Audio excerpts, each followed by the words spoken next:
Hello, everyone, and welcome to another All Tech is Human weekly live stream. Thanks for joining us today. I am Rebekah Tweed. I'm the executive director at All Tech is Human. We're a New York-based nonprofit bringing together a global community of thousands of people to build the world's largest multi-stakeholder, multidisciplinary network in responsible technology. We emphasize leveraging our collective intelligence so that we can more effectively tackle complex tech and society issues and co-create a tech future that's aligned with the public interest.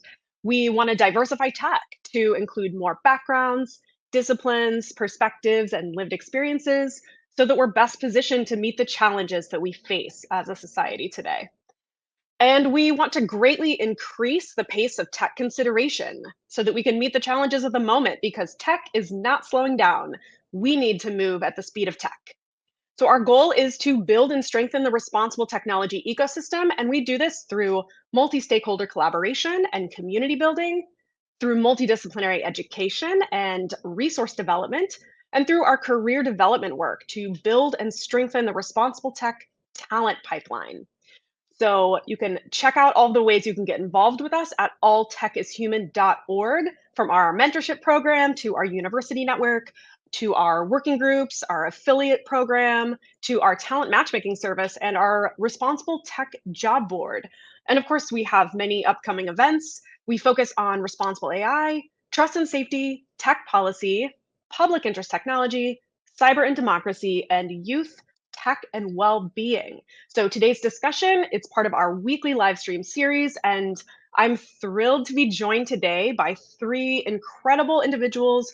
We will be discussing the report that we recently released following our hackathon, evaluating a responsible AI governance maturity model that was developed by Ravit Dotan of Tech Better, one of our panelists today, alongside Borhane Blili-Hamelin and Carol Anderson. Great to have all of you today. Welcome. So you can find, all of you who are watching, you can find the report at alltechishuman.org as well as techbetter.ai. So please download it, dig into this great resource that we put together for you. We will be taking questions at the end. So if you're watching this on live stream on LinkedIn right now, just go ahead and drop a question into the comment section. We want to know what you're wondering about and what you're thinking about with regards to this report. And we want to also know where you're tuning in from. So just drop that into the comments as well. Okay, so first, would love to just do a quick round of introductions. Want to hear a little about who you are and your work and how it relates to this project. So I want to kick things off with Ravit. Can you get us started? Yes. First of all, great to be here. Thanks for having us, Rebekah. I'm super excited to be here today and to have done this project with the All Tech is Human community. And my background. So I'm in the field of AI ethics. I specialize in AI governance. What does it mean to govern AI well? So I do research and I do consulting, and I also do a lot of public engagement. So follow me on LinkedIn. And out of that context, I initiated this project to create this maturity model to evaluate companies. Awesome. Yeah. Great. Would love to hear next from Bo. Can you tell us a little about yourself and just connect your work to the maturity model and the hackathon that we put together? Absolutely. The first thing I want to say, I'm really excited to be here. I'm based in New York, and I've met so many of my close collaborators and friends through All Tech is Human, and so it actually means a lot to be doing this project in collaboration with All Tech is Human.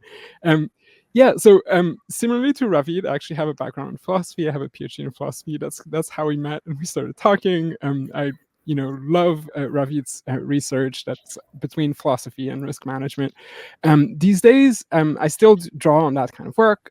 So I'm an ethicist, and I'm focused on enabling better collective experimentation and mitigating AI harm. I feel like that's really the unifying theme of my work. And I do this in a couple of ways. So I'm an officer at the AI Risk and Vulnerability Alliance, which is a nonprofit dedicated to empowering communities to mitigate AI harm. I'm also an affiliate at Data and Society, where we do research. and a consultant at Babel AI, where I do like AI risk management consulting. And the thing that I feel like really brings this together for me in this project is the combination of research, risk management, and really trying to put solutions into practice with participation, specifically leveraging highly interactive workshops to enable better collaboration. There's one thought I want to put on the table just now that I would be excited to revisit to the conversation, which is when we think about governance, it's really easy to imagine the solution being more governance and more bureaucracy. And it's a question that's come up a lot in the hackathon. Like, what does it look like for different kinds of organizations to do governance?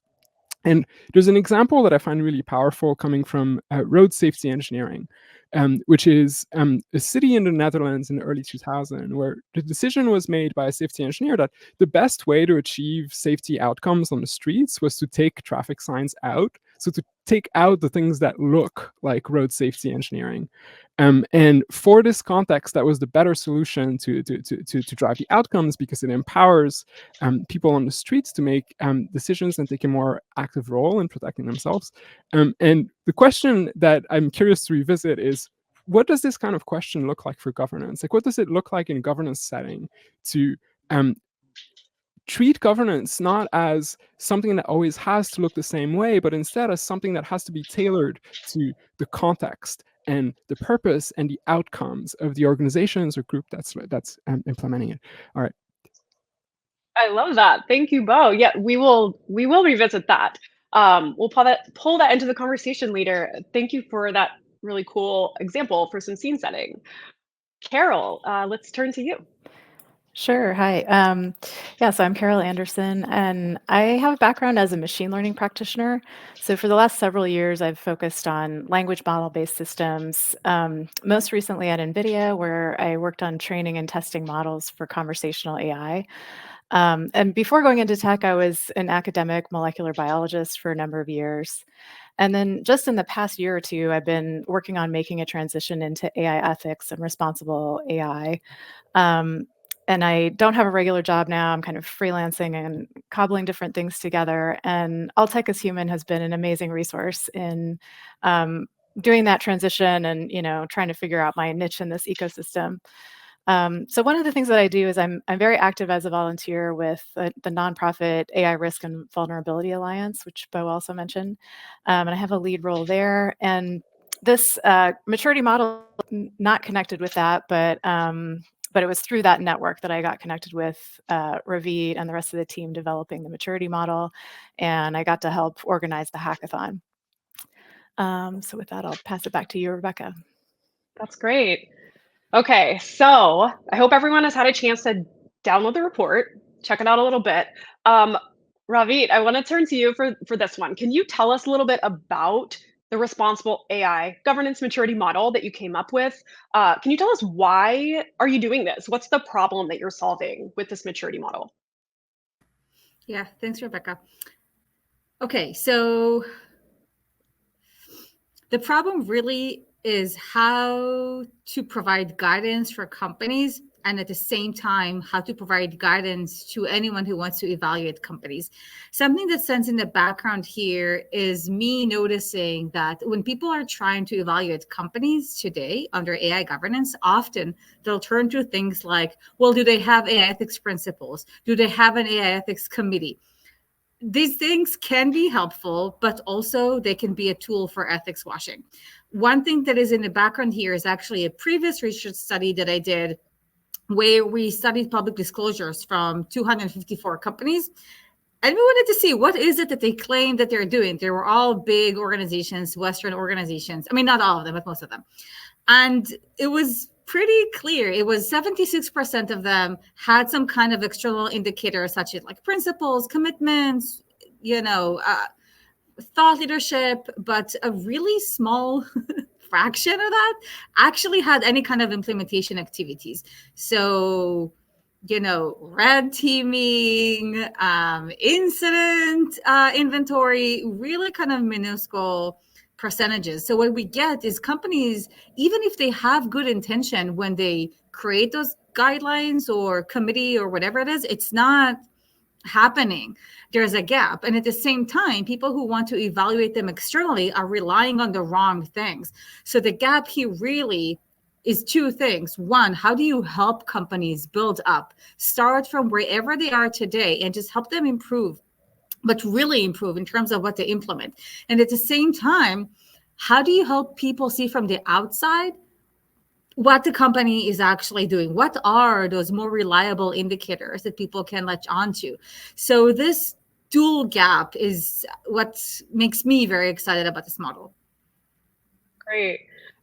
And I'm curious, as you were, you put the model together. Bo, maybe I could turn to you for this one.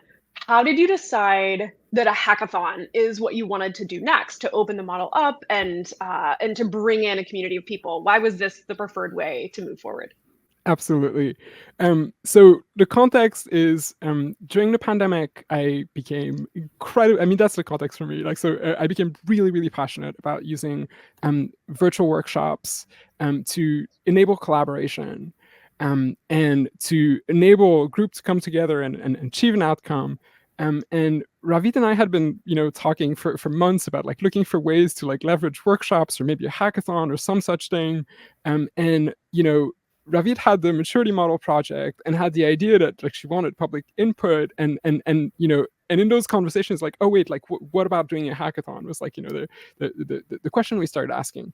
And the thing about hackathon that involves workshops like this that feels really, really key for me for why this felt like a compelling approach is a combination of two things. The first one is, of course, we wanted feedback.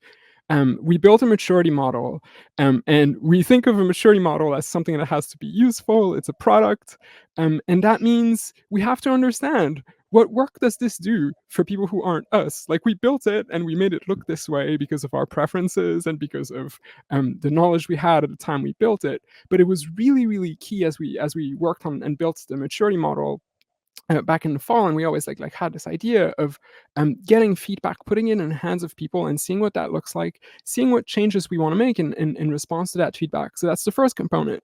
But the second component that is really key to me to why do something like a hackathon is participation is amazing, but it's also basically asking people to come and do work for you. And the thing about workshops and hackathons is they can be, when they're well built, an opportunity to provide something of value to participants. That's the goal for me. It's yes, we want feedback, but we also want to build something that is intrinsically incredibly valuable for participants, where this is worth their time. And so what do people get out of this was the question for us. Yes, we're going to get feedback, but we could do that in different ways. But doing it through a hackathon enables us to do a couple of different things. The first one is education. We hope people can learn something, and we heard from countless people they learned something. The second one, which is also not trivial, is connection. And we built the hackathon with an eye to both, during the sessions themselves, enable people to meet each other, get to know each other. That's why we put such an emphasis on breakout rooms. But also, surrounding the event itself, give people opportunities to interact. That's why we had a Slack channel. That's why we were so excited to see people build reading groups around the hackathon. And the third bit for me is the experience of collaboration. So getting to think through questions together, specifically during the sessions that looked like getting to ask questions together and getting to surface insights together. And there's a story I heard from a participant afterwards who is the founder of a health tech startup. And afterwards we were chatting and it came to me, we were hackathons just like this would actually meet, on its own, would meet real needs in the health tech space. Here's an example. And basically the participant convinced me immediately, wait, there's something that is of such value there that people would be willing to pay for something like the hackathon because it is intrinsically valuable, because it delivers outcome. And that's, to me, the combination of features that makes a hackathon like this so attractive. And I want to add here, I think you're touching on some of the really important reasons that All Tech is Human wanted to collaborate as well, providing an opportunity for education and a resource, but something we can build together, an opportunity for the community to practice these things and to put them in action, not just talk about them or pontificate or theorize, but to really do it. And then the connection building, that's a huge part of what we do at All Tech is Human. And so providing these opportunities, it was such a wonderful chance to do that. And I appreciate the opportunity to collaborate with you all on such a valuable project. So wanted to throw that out there. So Carol, I wanted to turn to you. One of the pieces of feedback that we got from many participants was noting how challenging it was to rely on publicly available information and not having insights into what the companies themselves, the data and the information that they had internally. So wanted to ask you, how does applying the model based on internal information differ from applying it based on external information? Yeah, so just for context for anyone who didn't participate in the hackathon, we asked participants to apply the maturity model to a company of their choosing. And so they were able to choose a company that they worked at where they had inside information, or they could choose any company and then just look for external documents. And most of the participants chose the latter. I think that, even if you did have inside access at a company, it probably would have been difficult to pull together all the required information, within the compressed time frame of the hackathon. So it makes sense that a lot of people chose to do companies where they had to rely on external documents. And yeah, as you said, that was very challenging. One thing that was really cool, though, was just how resourceful the participants were about digging up documents to evaluate the companies they chose. So, of course, there's the obvious stuff like looking at a company's website or their blog posts, annual reports, and things like that. But people also looked at things like media reports or lawsuits as evidence that something bad is going on. And even things like technical reports or academic papers. Um, but still, it's difficult because that information is pretty sparse and it can be very vague and high level. The companies may make these vague claims like, "Yeah, we've tested our models for bias." Um, and I think one participant noted in their feedback that a lot of these things are just like puffery or overstated claims. Um, so they really might be overstating their own efforts. And one of the interesting things that came out of this was that the in scoring, so participants were asked to give a score of low, medium, or high to the company on various points, and the score of medium turned out to be really popular.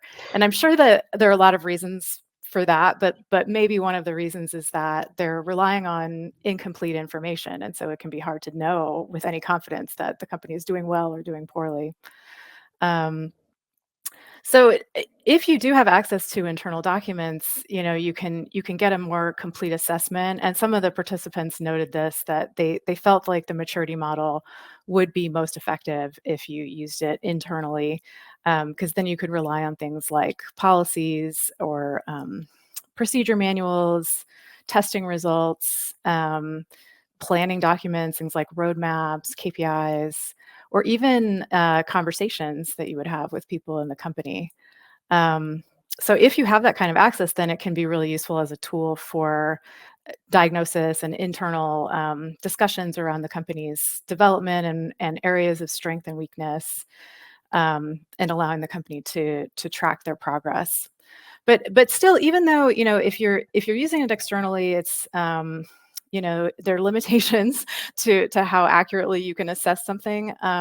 Still, there is a need for a tool like this. So if you think of someone like a prospective investor that wants to kind of evaluate a company they're thinking about investing in, or maybe a customer, someone in procurement, they're looking at different AI systems they could buy. There is this need to be able to assess a company from the outside. And so I think that the maturity model can fill that need, of course, with the caveat that you're relying on incomplete information.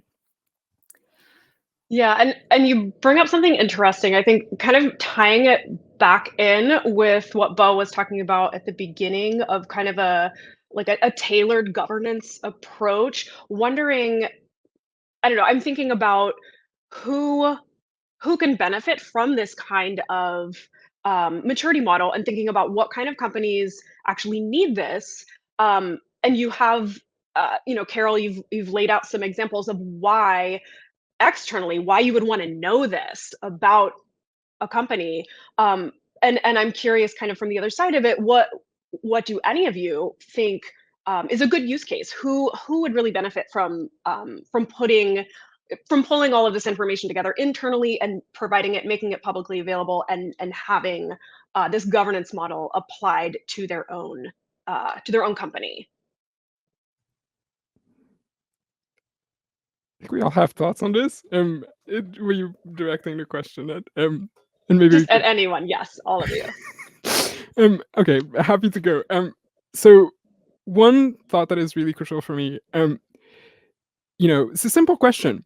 Do you believe in achieving your goals through sheer luck? Like, are you willing to roll the dice on the question of whether you're achieving your goals? It's a simple question. And if the answer is no, then you should be interested in governance. It's very simple, so it's the question of like, what is governance, right? And whenever you have a community or an organization that is concerned about achieving its goals, and that is concerned about achieving its goal through means other than sheer luck, then governance is relevant. And my answer for like who needs this maturity model, and to me this speaks to one of the most exciting features of the model, is it's been designed to be incredibly flexible.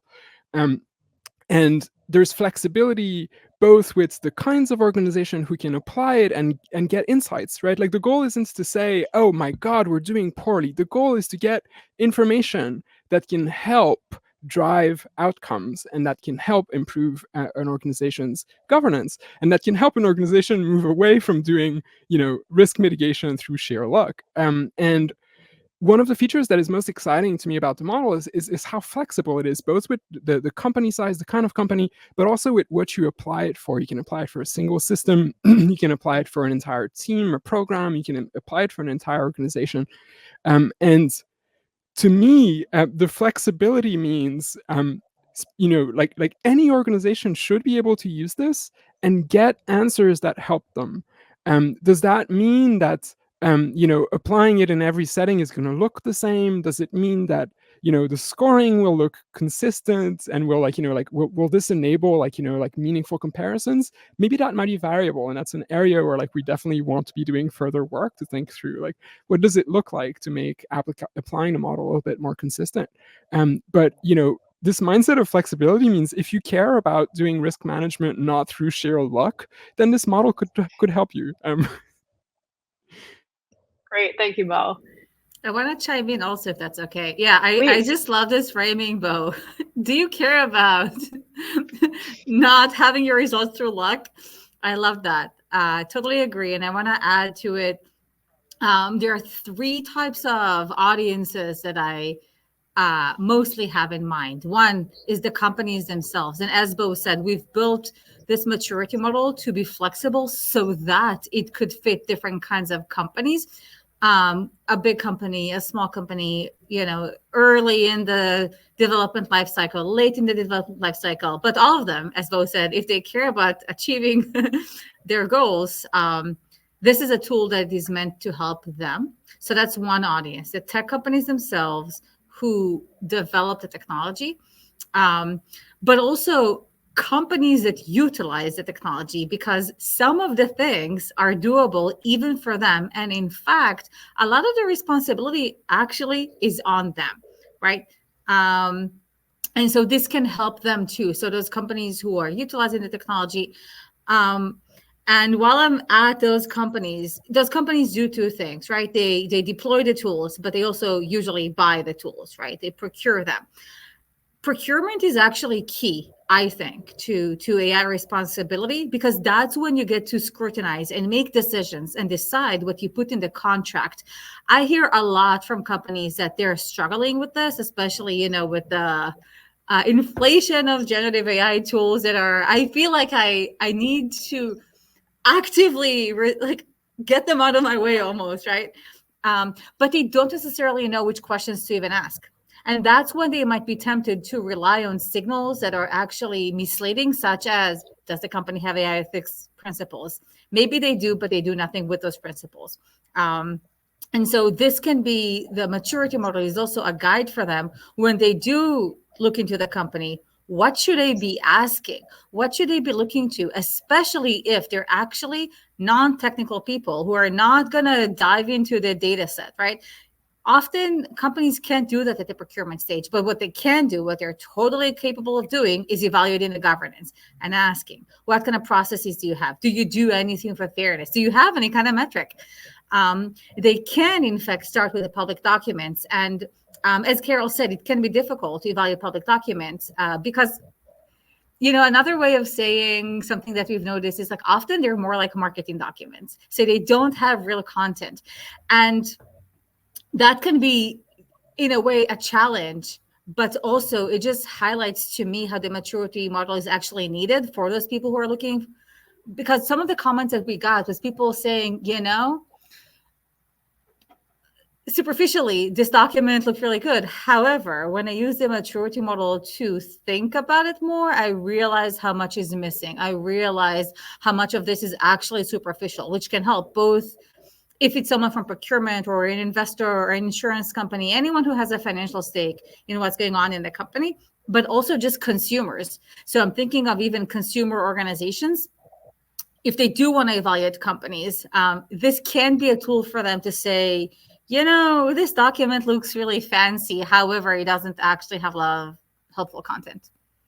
And I think that speaks a little bit to incentives too, that it'll shift incentives a bit for companies that are developing the AI, because the publicly available information, the purpose of that isn't for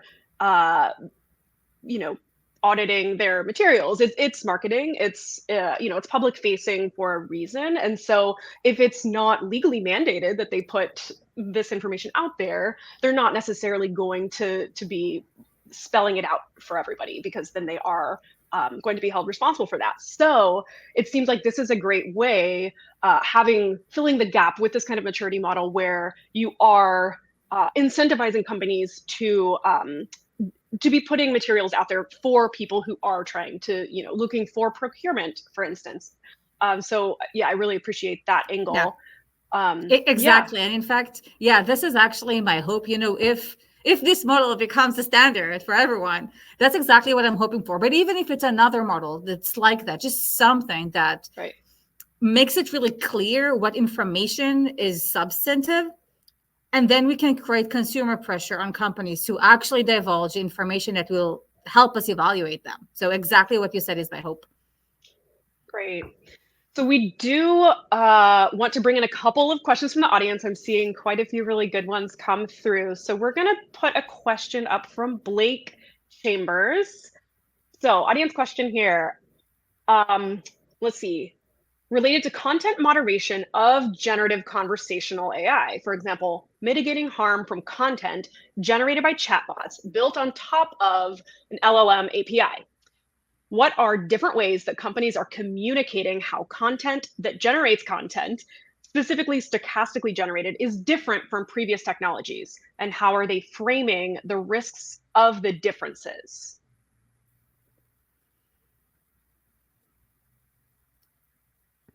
Does anyone want to take a stab at that?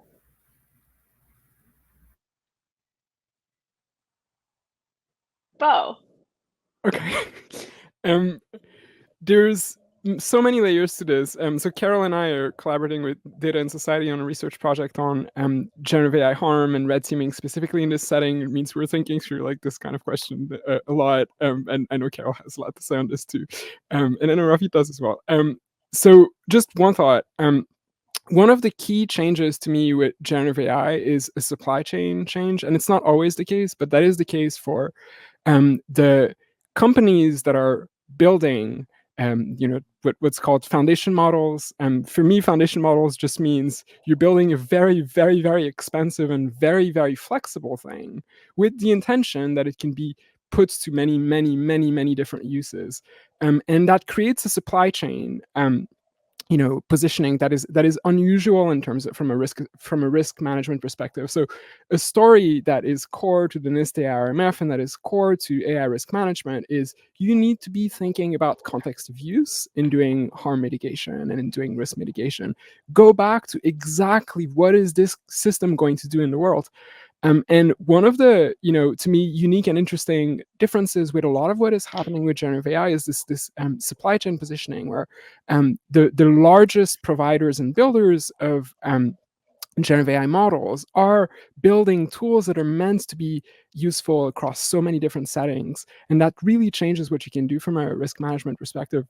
There's another thought on this that I want to flag, which is, and I'll try to be short, which is, to me, the Google Gemini release really helps pinpoint an aspect of talking about risk that I wish companies could do better on, which is not what values did you build into your system. So that's what a lot of the headlines were about, is oh, look at the woke Gemini, text to image filters. The story that I wish had been more upfront, such that the backlash, or to me would have looked different, is look at the kind of mitigations we used, and here are their limitations. We use a mitigation technique that has known downsides. Here are the downsides. This is how we do it. We force the model to generate images of people that have diverse skin colors, diverse gender, and so on and so forth in this kind of way. Here's the consequence. And here are the limitations. And so one thing I wish was the case with generative AI is much, much, much better communication about the limitations of the mitigation techniques that get used. Right. And transparency about, here are the capabilities, here are the limitations, here's how they intersect, and here's what happens when we put them together in this way. Carol, wanted to open it up to you. Yeah, I think that the transparency piece of it that you just mentioned is what stands out to me about this question. And how are companies communicating? I think we've all seen that a lot of companies are not communicating about this, and they may even just be trying to pass off AI generated content as human. And so to connect that back to the maturity model, the maturity model is built on the NIST AI risk management framework. And one of the key pieces, characteristics of trustworthy AI in that framework is transparency. And so there's a section of the maturity model that assesses transparency. And so these kinds of questions, are an important part of the assessing the company's AI maturity. And the risk, so the part of this question is also about risk, and that's also, there's several sections of the maturity model that are assessing how is a company mapping their risks, and do they have a risk mitigation plan in place? So that's also an important piece of becoming mature in your use of AI. Mm-hmm. Okay, so as we are coming to a bit toward the end of our time together, so I did want to get one more question in that each of you can answer. I'm really curious to hear from each of you. What is one personal takeaway from the hackathon? What insights did you gain from this experience? And I wonder if we can start with Ravit. Thanks. Okay, one, All Tech is Human community is awesome. I guess I already knew it. But it was amazing to be a part of it in person. Another thing that I'll say is there was so much excitement around the maturity model. It was amazing. And for me, it vindicated my intuition that this tool is actually needed, that it's sorely needed. And it works, which was amazing to see. But I want to emphasize something more, going into a more, I guess, personal angle, because you asked personally. I am also a career changer. I was an academic. I started grad school wanting to be a philosophy professor, but I changed my mind. And we all know how painful that is. One of the reasons I didn't feel academia was the right place for me is because I felt this is not how I want to do research. In academia, for me, I was in philosophy. You have this track, research, and then you have this track, education, and they're separate. And then there's a track of social impact, which maybe you get to, maybe you don't. but I wanted to see all three of them happening together. And Bo alluded to it before, and I was thinking about this for a long, long time. How is it possible, and if so, how, to combine rigorous research with actual participation that doesn't take advantage of the participants, but adds value to them? For example, through education, and at the same time creating social impact. And the hackathon was a way to do it.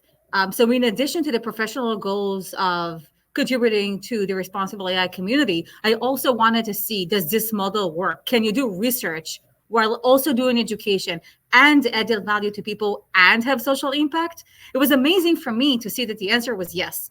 And for me, that was so satisfying to see. Excellent. Great to hear that. Carol, I wonder if you would mind going next and telling us about the personal impact for you. Yeah, I guess echoing what Ravit said, I think for me, the biggest takeaway was just how intense the interest was in this hackathon, and how many people showed up and how engaged they were, and even, wanting to stay engaged after the hackathon. I think that really underlines how strong the need is for tools in this area. And even, a number of participants said that they saw this as more than just an assessment tool. It's actually can function as kind of like a roadmap or a to-do list for a company that wants to get started on its responsible AI journey. So that was my main takeaway. I think another interesting thing that came out of it was that people noted how hard it is to evaluate a company without comparing it to other companies. And that wasn't something that I, assumed going into it. I sort of assumed, okay, you'll be able to, there's sort of an objective scale here and you'll be able to evaluate a company in isolation. But it turns out that that's really difficult to do. And maybe partly just because of the moment that we're in, where all the companies are figuring this all out at once. And so it's hard not to ask yourself, well, what's, Mm-hmm. Yeah, good point. Bo? It's going to sound really similar. For me, the amount of interest is also like the most surprising bit here. I've done a lot of projects that rely on the same style of workshop or hackathon to get folks to collaborate. I've also done projects that were specifically meant for, it's a research project, but we're going to use exactly this kind of workshop for participation and to enable a group to shape every stage of a research project. I've never seen anything like the amount of collaboration, but also like the amount of interest we've had and the amount of buy-in, but also the follow-through. It is very surprising, for instance, that we had 250 people sign up and then we capped it, right? We made the call because we wanted this to be a workshop. It can't be too big, right? And we capped it at 250. And then 150 people showed up. Like, that is not normal in terms of conversion rate. When I see 250 people show up, in my mind, if a third of these people show up, in the actual session, that is amazing. But then we saw, of those 180 something people that were there the first day, like I think over 150 of them were there by the end of the 90-minute session. And again, it's like the amount of these amounts are staggering to me. The amount of interest is just really surprising. There's another takeaway for me, which is more along the lines of something that I'm really curious about and really hungry to dig into, which is participants were really keen to notice, like, oh wow, like the activities that the model most is loudly describes can look a lot like they lend themselves to very, very large organizations that can afford to build much more bureaucracy. And one area that I'm really curious to explore and pushing the model further is how do we bring more specificity to the question of what good governance looks like, as different from what activities did you implement? And that's going back to the example of road safety. So to me, the lesson from that road safety example, where the decision that was made is take away all the signs, is a lesson about how to achieve your goal in a given context, given the constraints and the mechanisms you can rely on. And I'm really, really curious to see how we can bring, in evolving this maturity model, this question of how are you achieving your governance goals, and how effective a job are you doing at this, given your positioning, your constraints, and so on and so forth. And the observation that many participants had, that on its face, at first glance, a lot of the activities kind of look like again, like they're biased towards like bigger organizations. That makes me hungry to bring a little bit more specificity to how we describe what good looks like relative to your context and goals. Sounds like that's a great follow-up project. So, okay, I want to thank everyone for joining us today. It looks like we are out of time. The comments have been great. I really appreciate everyone being so engaged during the live stream. Please follow up. I want you to know that you will be able to find the live stream not only on LinkedIn, but it'll be on All Tech is Human's YouTube following, actually, I think it'll be up tomorrow. So want everyone to know that. And then the other thing that I wanted to make sure everyone knows is how you can keep up with all of us. So All Tech is Human, you can find us at alltechishuman.org. And also please sign up for our newsletter. We send it out every 2 weeks. You'll find tons of information about all of our activities and other things like this hackathon that you can get involved in. Also want to encourage you to check out Ravit's work. So techbetter.ai, there is a newsletter that you can sign up for there as well. But I definitely encourage you to follow Ravit's LinkedIn. It is so good and lots of great information and resources all the time. So check that out. And then also the work that Bo and Carol are doing for the organization that they've mentioned. You can find their work there at avidml.org, avidml.org. So want to thank everyone for joining us today. Thank you so much to our panelists. It was really wonderful to connect with all of you and to share the findings from the hackathon and to talk about the report with you. So thank you so much, everyone. I hope you have a wonderful rest of your day. Thanks.